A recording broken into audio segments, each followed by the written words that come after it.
Le restaurant Cocobou, situé parc de Caricuraland à Sainte-Anne, Guadeloupe, vous invite à son prestigieux réveillon de la Saint-Sylvestre. Dîner, spectacle, piano-bar. Ambiance et animation assurée. Important, possibilité d'hébergement sur place. Infoline 0690 14 02 62. La fête dans toute sa dimension le 31 décembre au restaurant Cocobou. Martinique Actualité.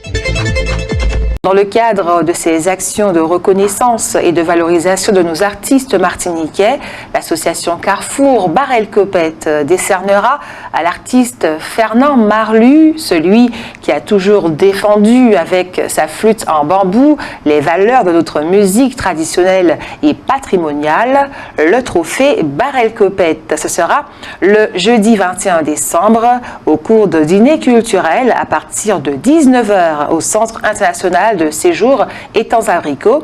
L'animation musicale sera assurée par Roro Calico et ses musiciens. Nous vous avions signalé la présence du Grand Ballet de Martinique au château de Paz à l'occasion de ses 77 ans. C'était le 3 décembre. Une réception pleine d'émotions qui rappelle que le ballet qui depuis quelques années submerge la Martinique a quelque part effacé ce pan de notre culture qui tente donc de ressurgir. On observera que cette manifestation organisée au château de Paz par l'association Papillon Bleu a reçu le soutien de Cap-Nord. À compter de janvier, les petits excès de vitesse inférieurs à 5 km/h ne donneront plus lieu à la réduction d'un point du permis de conduire, mais l'amende va persister de 60 à 135 €. Notons par ailleurs qu'à partir d'avril 2024, il ne sera plus nécessaire de coller la vignette de l'assurance sur son pare-brise. Un système sera mis en place qui permettra aux forces de l'ordre de savoir si oui ou non on est assuré. Les stations-service affirment que le nombre de plus en plus important de clients, particuliers comme entreprises, leur doit de l'argent, ce qui les met en difficulté. Il est vrai que une fois que l'essence est mise dans un véhicule, il n'est pas si facile que cela de faire payer celui qui propose de payer plus tard, en laissant éventuellement comme garantie son permis ou sa carte d'identité. Le Paris Saint-Germain a remporté la Ligue des champions de judo d'Europe grâce à son équipe féminine samedi le 9 décembre en Serbie. Le leader de cette équipe est la Martiniquaise Amandine Bouchard. La section masculine portée par le Guadeloupéen Teddy Riner remporte quant à elle le bronze. Teddy Riner a gagné tous ses combats. Il vise désormais un troisième titre olympique en individuel. Ce fut un match pour le moins surprenant, mené 2-0 à la fin de la première mi-temps contre une équipe évoluant dans une poule supérieure, National 3. Le Golden Lion s'est imposé face au FC Métropole Troyenne, 3-2. Le troisième but étant marqué à la 90e minute. Un véritable exploit qui ouvre la porte des 32e de finale à la Coupe de France à l'équipe Joséphine.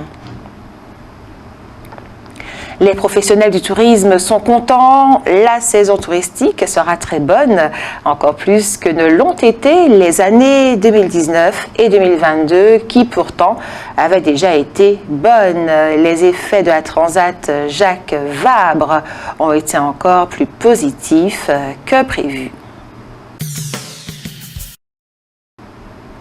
Lancé le 1er novembre par Santé publique France et relayé chez nous par l'Agence régionale de santé, ARS, Instance régionale éducation promotion santé et l'assurance maladie, la 8e édition du mois sans tabac a permis à 336 fumeurs martiniquais de ne pas fumer pendant tout le mois de novembre.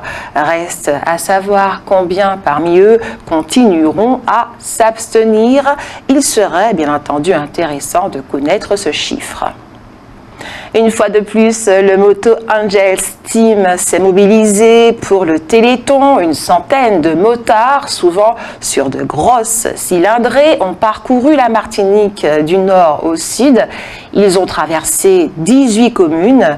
Leur chevauchée s'est terminée à la Villa Chanteclair, où ils ont remis les fonds qu'ils ont récoltés. La Chambre d'agriculture, Carrefour, le syndicat des jeunes agriculteurs et le Crédit agricole ont organisé le Grand Prix des jeunes agriculteurs. Le jury a été surpris et impressionné par la qualité des réalisations qui lui ont été proposées. Le premier prix a été attribué à Sébastien Jupiter, un jeune agriculteur de Sainte-Marie qui a repris l'entreprise familiale et l'a profondément transformée. S'inspirant du jardin créole, affirme-t-il, il a associé culture végétale et élevage. Pour l'instant, il n'a pas d'employé. Les habitants de la résidence Pointe-Simon, en face de l'hôtel du même nom, sont excédés par le fait que le propriétaire de l'immeuble, la CIMAR, n'effectue pas les réparations absolument nécessaires, en particulier concernant l'ascenseur. Ils dénoncent également une certaine incivilité. Les habitants de la résidence Pointe-Simon, en face de l'hôtel du même nom, sont excédés par le fait que le propriétaire de l'immeuble, la CIMAR, n'effectue pas les réparations absolument nécessaires, en particulier concernant l'ascenseur. Ils dénoncent également une certaine insécurité.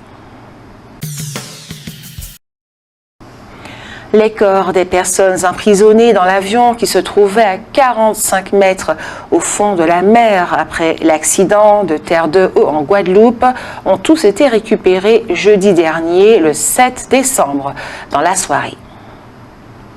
Pendant 8 jours, à compter d'aujourd'hui, lundi et jusqu'à samedi, la Maison du Bellay fête ses 20 ans. À cette occasion, évidemment, de nombreux spectacles, mais également des ateliers pour la transmission. Ce sont 225 personnes qui ont participé pendant 4 jours à la 8e édition du Raid des Alizés, 75 équipes, dont 8 martiniquaises. C'est l'équipe monétique Alizé qui s'est imposée. À Saint-Pierre, Anne Eustache a fêté son 100e anniversaire. Le même âge que la ville de Saint-Pierre lui a fait remarquer le maire Christian Raffa. Ses 7 sœurs sont décédées. Elle a 5 garçons et 3 filles. Le ministre du Tourisme, de la Culture et des Arts du Bénin est venu en Martinique à la tête d'une petite délégation pour préparer le voyage en Martinique à partir de mercredi, le 13 décembre, et jusqu'au 17 décembre du président du Bénin, Patrice Talon. Il est invité par Bernard Ayotte à l'occasion d'une exposition d'œuvres d'artistes béninois à l'habitation Clément.